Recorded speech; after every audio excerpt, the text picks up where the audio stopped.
Fala galera, tudo bem? Aqui quem fala é Lucas Moraes. Estamos iniciando o nosso primeiro Papo Reto. E meu convidado de hoje é uma honra recebê-lo, pastor André. Prazer é meu, tenho certeza que vai ser bênção de Deus, primeiramente para mim, já agradeço o convite e bênção que Deus possa te abençoar também com esse vídeo aqui. É um prazer bater um papo com esse cara que eu tanto admiro. E o tema de hoje vai ser constância. E aí, como está o seu relacionamento com Deus? Então eu creio que vai ser um bate-papo aqui que vai te impulsionar a ter um relacionamento mais profundo com Deus. Eu gostaria de perguntar para o pastor André como ter um relacionamento constante com Deus. Sabe, eliminar de vez aquele relacionamento superficial de montanha-russa, sabe? Uma hora eu tô lá em cima, outra hora eu tô lá embaixo. Então como ter um relacionamento mais profundo, mais constante com Deus? Como ter um relacionamento? Eu vejo, Lucas, que a gente nunca pode cobrar algo, isso é até um princípio da didática, um princípio do ensino. A gente nunca pode cobrar algo de alguém sem que aquela pessoa não conheça de fato aquilo. Né? Você, quando vai falar de uma prova na escola, você chega no final do semestre e o professor cobra do aluno aquilo que ele apresentou ao aluno durante aquele semestre. E eu creio que é a mesma coisa com Deus. Hoje, nós vemos em muitos lugares que as pessoas têm cobrado constância de pessoas que, em sua maioria, não conhecem esse Deus que elas precisam ser constantes. Quando a gente olha para a palavra de Deus em Jeremias 29:13, o que Deus fala? Buscar-me-eis e me achareis quando me buscares de todo o vosso coração. E essa constância eu preciso entender o quê? O que eu recebo tendo essa constância? Nós, infelizmente, vemos muito o extremo de pessoas que ou buscam a Deus somente por coisas, ou pessoas que são obrigadas a buscar a Deus sem entender que também há uma recompensa em buscá-lo. Quando você vai para a palavra, até 2 Crônicas 7,14 diz o quê? Se o meu povo que se chama pelo meu nome se humilhar e orar, se arrepender de seus maus caminhos, eu ouvirei dos céus, virei, perdoarei os seus pecados e sararei a terra. Ou seja, uma ação e uma reação. Oséias 6,3 ele diz, conhecer e prosseguir em conhecer. E esse mesmo Deus ele vem como chuva. Ou seja, eu conheço e Deus vem. Uau. Em Mateus 7, versículo 7 e 8, Jesus diz o quê? Pedi e dar-se-vos-á. Bater será aberto. Buscar e acharei. Porque quem pede recebe, quem busca encontra, quem bate a porta se abre. O que Jesus está querendo dizer? A mesma coisa que Deus está dizendo em Jeremias. E aí você vai para as cartas de Paulo, lá em Filipenses 3, Paulo diz o quê? Olha, eu não julgo que eu já tenho alcançado, mas uma coisa faço. Esquecendo-me das coisas para trás ficaram, prossigo para o alvo, para o prêmio da soberana vocação. Isso é maravilhoso, porque você vê, tanto no Antigo Testamento, quanto no Evangelho, quanto nas cartas, o mesmo conceito. Busque, seja constante e você vai receber algo. Não é problema buscar algo e buscar receber algo de Deus, porque é o que o Pai fala. Deus ele ama nos conceder coisas quando nós entendemos por que nós buscamos.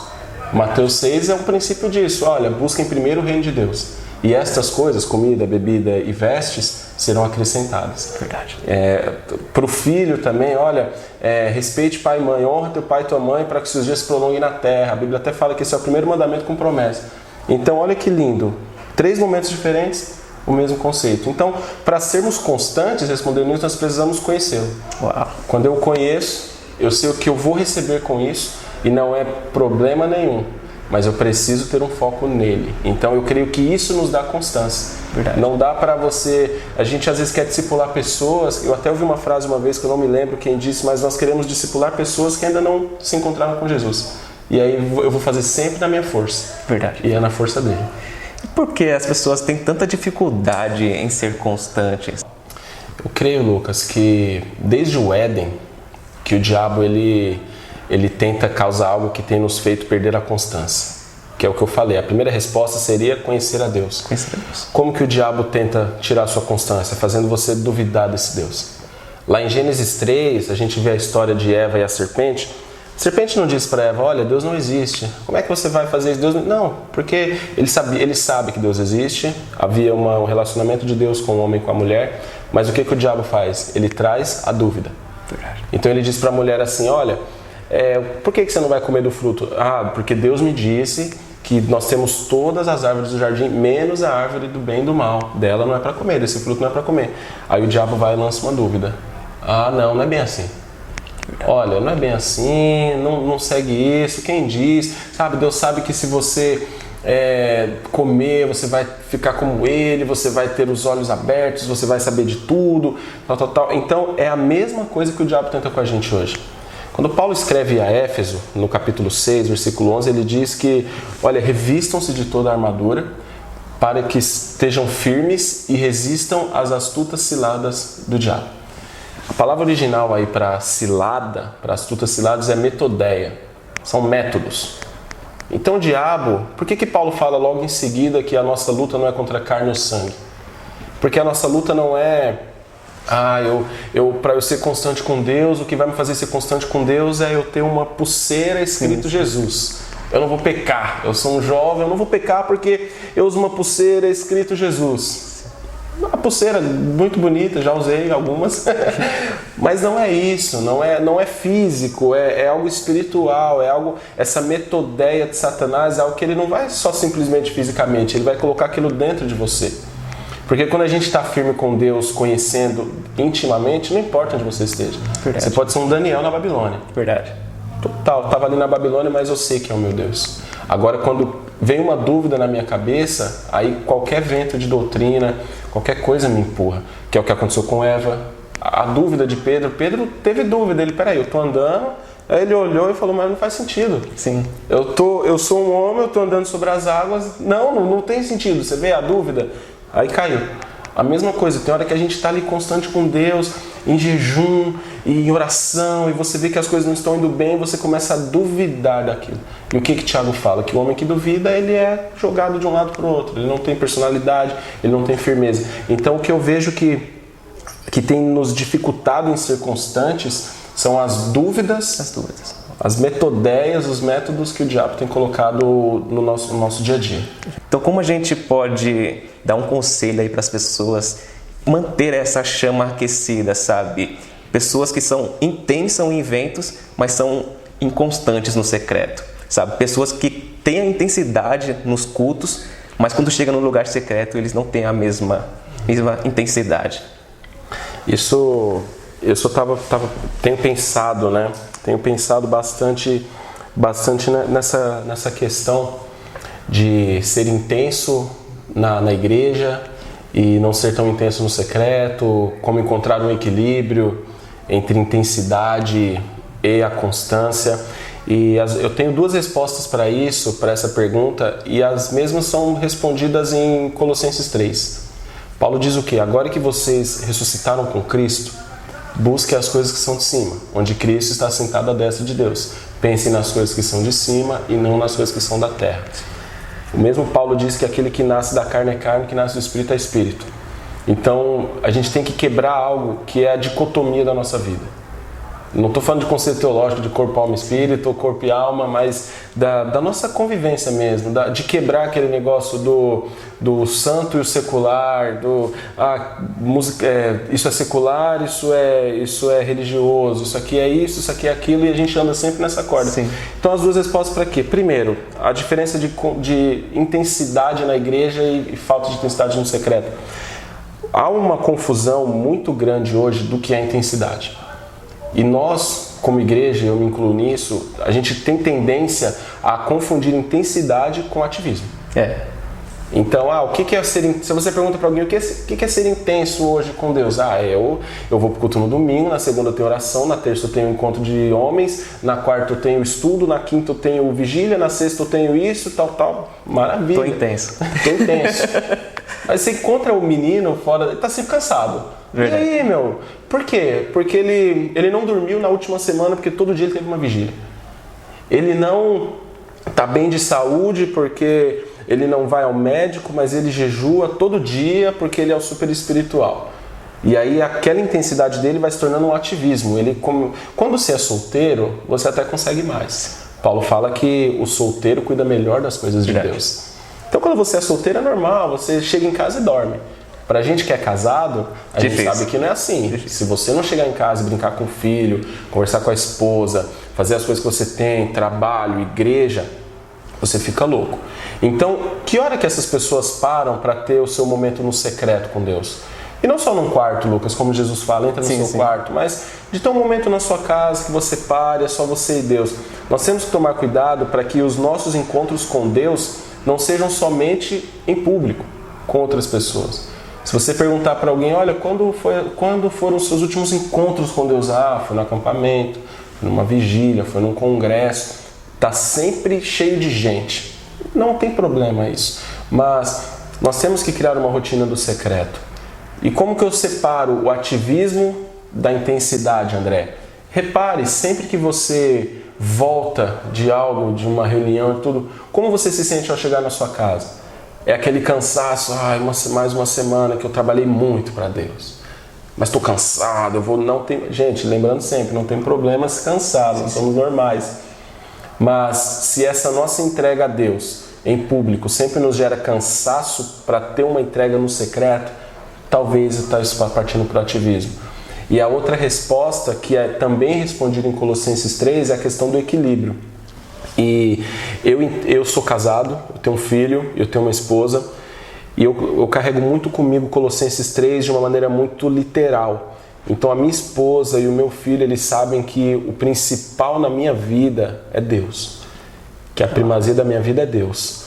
Nossa, André, que egoísmo, como assim, cara? Você tem que arrumar um equilíbrio. Se eu ficar procurando equilíbrio entre a minha casa e Deus, entre a igreja e Deus, porque é possível você servir na igreja e não servir a Deus.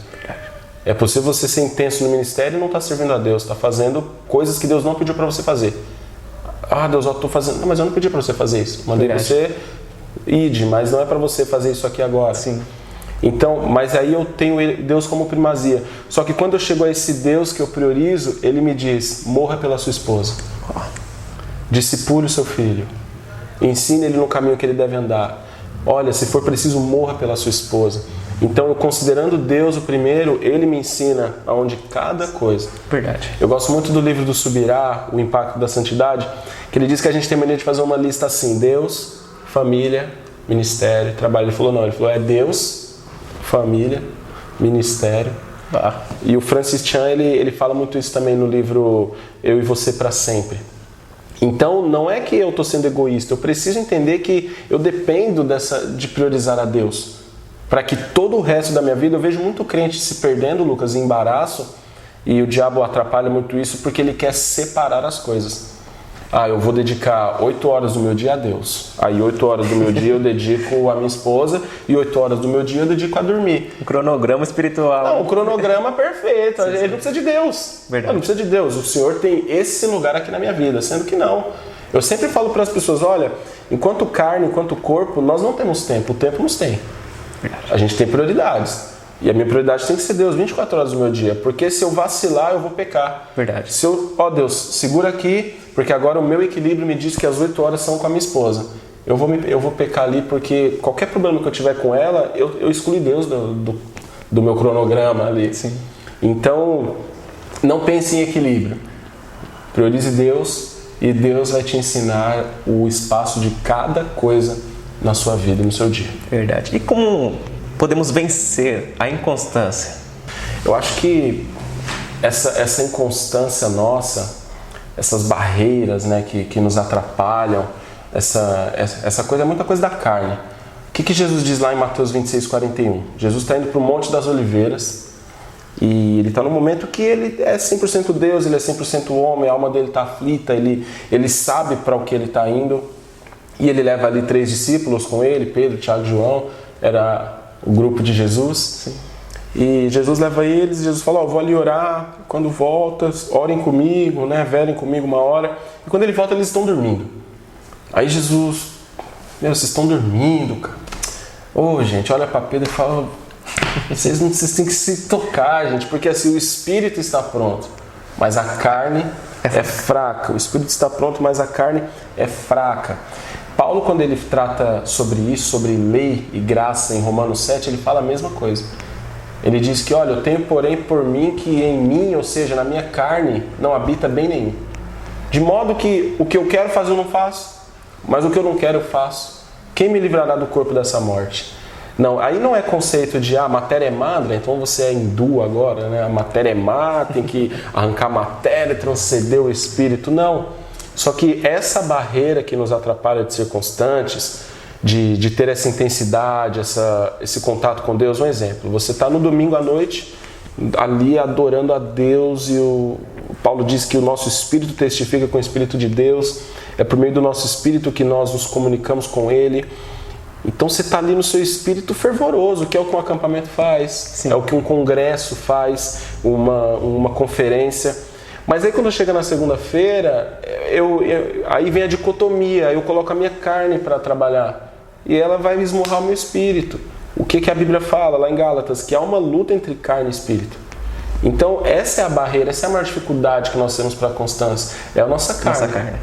A nossa carne, ela nos atrapalha porque é através dela que a gente tem a maioria dos pecados aí que a gente comete, é pela nossa carne.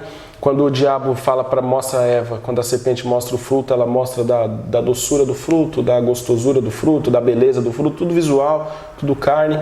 Então essa barreira ela deve ser avançada, né? Sim, deve ser tirada da nossa frente, derrubada. Barreira da carne. A gente está quase finalizando, então gostaria que você deixasse aí um conselho para essa geração que está em dúvida, né, nessa questão desse tema, de como ser constante, né? Que conselho você daria para uma pessoa que quer vencer essa inconstância, que quer ser uma pessoa mais constante no secreto, no relacionamento com Deus? Eu creio, Lucas, que aí tudo amarra, tudo que a gente falou. Desde que a nossa constância é falta de conhecimento de Deus, a nossa inconstância. Então, quando nós o conhecemos, nós sabemos que há algo no final para se receber. Isso não é errado você pensar, desde que você tenha o foco na coisa certa. Nós falamos que é a carne que nos atrapalha, nós falamos que nós não podemos ter ativismos físicos, mas constância no secreto. Então, o conselho que eu dou é o que Paulo fala aos Coríntios. Capítulo 9, versículo 27, Paulo diz que eu esmurro a minha carne e eu a transformo na minha escrava, para que quando eu pregando, eu não venha a ser reprovado naquilo que prego. Então como que eu venço essa carne que me atrapalha em ser constante? Esmurrando. Verdade. Se você olha versículos antes, Paulo faz várias comparações. Ele diz, olha, eu não sou como um pugilista que soca o ar. Mais uma vez a gente falando aí do princípio da busca e o recebimento. Eu não sou como um pugilista que esmurra o ar. Eu não sou como um corredor que corre para uma coroa incorruptível. Eu corro para o corruptível. Então o conselho que eu dou, esmurre a sua carne. Ore mais. Como que eu levo a minha carne à servidão? Ore mais. Jejue mais. Sabe, leve a sua carne. Essa semana você deve ter assistido também, eu estava vendo o Luciano Subirá falando sobre jejum, sobre a constância nisso, sobre as disciplinas espirituais, a oração, como a gente falou aqui, você falou sabiamente, o lugar secreto. É assim que eu esmurro a minha carne, porque eu não estou esmurrando à toa. Eu não estou... Olha, se não... Paulo fala o quê? Se eu esperasse por Cristo só nessa terra, eu seria o mais miserável de todos os homens. Então, olha que lindo isso, Lucas. Quando a gente entende que há algo preparado para aqueles que o buscam, para aqueles que são constantes, a gente se anima para ser constante. Verdade. O conselho que eu te dou é esse. Saiba que Jesus está preparando algo. Ser fiel até a morte, dar-te a coroa da vida. Uau. Aquele que até o fim não sofrerá o dano da segunda morte. Sabe? Há algo para isso. Cada dia que passa, cada dia que eu vivo com Deus, cada dia que eu vejo meus amigos, cada alma que a gente vê se rendendo ao Senhor, a gente fala, glória a Deus, a minha constância, ela produziu algo. Por isso que eu nunca duvido da entrega de alguém. Porque eu sei que aquele momento da entrega, ela recebeu algo de Deus, ela foi tocada. E aí depois, infelizmente, na segunda-feira ou na terça, nós ou essa pessoa acabou dando mais lugar à carne. Mas se todo dia você... Um dia por vez, gente. Quer ser constante? Um dia por vez. Verdade. Sabe, um dia por vez. Olha, Senhor, por hoje eu consegui me entregar ao Senhor mais. Hoje eu orei, hoje eu jejuei, hoje eu fiz uma leitura bíblica. E você vai vendo que isso a cada dia, Senhor, ensina, o que o salmista fala? Ensina-me a contar os dias, né, para que eu alcance um coração sábio. Dia após dia, dia após dia. Então esse é o conselho que eu dou para ser constante. Esmurre a carne, mate a carne, oração, jejum, coloque ela como sua serva, sua escrava, carne. O Davi, ele escreveu um salmo que é muito legal, que ele fala, né, porque está abatido a minha alma. E ele também escreve num salmo que, ó, minha alma, louve ao Senhor e tudo que há em mim, bendiga o teu santo nome. Você tem que dar ordem, irmão, para sua alma, ordem para o seu corpo. Tá cansado? Não, eu vou orar. Eu preciso ter contato com meu Deus. Se eu ficar um dia sem falar com a minha esposa, falar para ela, eu não falei com você porque eu estava cansado. Ela vai entender, mas ela vai ficar... Mas é tão gostoso quando eu chego e converso com ela e recebo dela aquele abraço.